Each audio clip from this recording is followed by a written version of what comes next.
In September 1862, the United States was a nation torn asunder, its fields and towns echoing with the thunder of civil war, its people divided by irreconcilable ideals.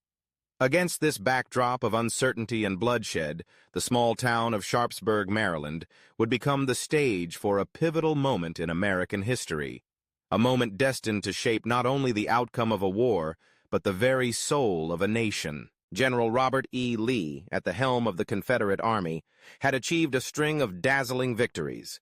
His men, battle-hardened and resolute, carried the hope of the South on their shoulders. Lee believed that if he could strike decisively on Northern soil, the world would take notice. Britain and France, watching closely, might recognize the Confederacy as an independent nation. One more victory, and the dream of a united United States could be lost forever. On the other side stood Abraham Lincoln, the beleaguered president of the Union. The North had suffered setback after setback. Soldiers' morale was crumbling. The public questioned both the purpose and the strategy of the war. Lincoln was under immense pressure, not just to win for pride, but to uphold a fundamental idea, that a nation, conceived in liberty, could survive its gravest test. He needed a victory that would not only turn the tide of battle, but rekindle the spark of a higher purpose, one that might someday mean freedom for all.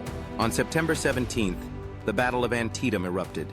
In less than 24 hours, over 22,000 men were killed, wounded, or missing. The bloodiest single day in American history.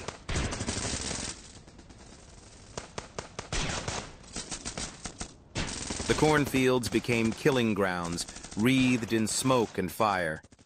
The Antietam Creek, a gentle stream, ran red with blood. Stone bridges, meant to connect, became points of slaughter as Union and Confederate forces fought desperately for every inch of ground. Neither side could claim a decisive victory. Yet, in the end, Lee was forced to retreat. On the surface, it was a modest triumph for the Union. But the implications were monumental.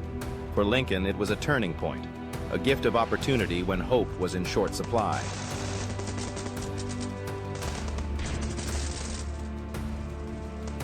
Antietam gave him something more valuable than territory or prisoners.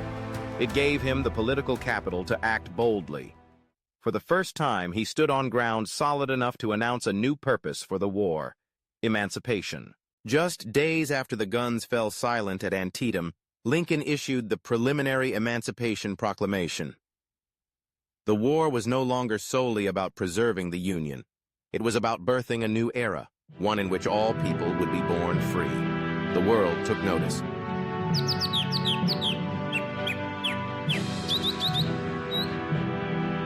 The stakes had changed.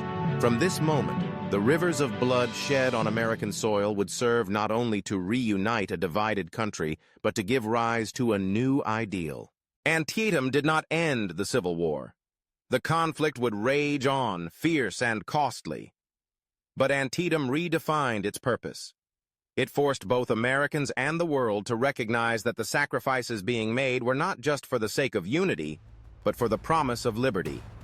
The dream of freedom and equality, once distant, became a living, breathing part of the national struggle. From that day forward, every shot fired,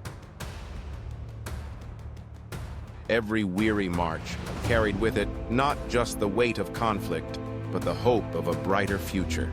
The dream of a nation whole in body and spirit, a nation where freedom would ring for all, was born anew in the fields around Antietam. The blood that was shed did not merely soak the earth, it watered the seeds of a more just and united America.